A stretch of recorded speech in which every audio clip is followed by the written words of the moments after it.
یسوع حوض کے کنارے 38 برس سے بیمار کو شفا دیتے ہیں۔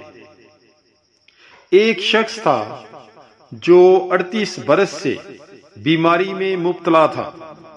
اس کو یسوع نے پڑا دیکھا اور یہ جان کر کہ وہ بڑی مدت سے اس حالت میں ہے، اس سے کہا، کیا تو تندرست ہونا چاہتا ہے؟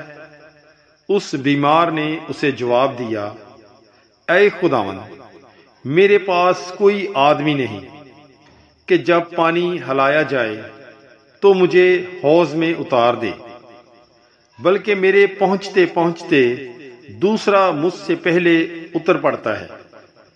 یسوع نے اس سے کہا، اٹھ اور اپنی چارپائی اٹھا کر چل پھر۔ وہ شخص فوراً تندرست ہو گیا اور اپنی چارپائی اٹھا کر چلنے پھرنے لگا۔ وہ سبت کا دن تھا۔ مقدس یوحنا 5 باب 5 تا 8 آیت تک۔ God bless you. Bible is life.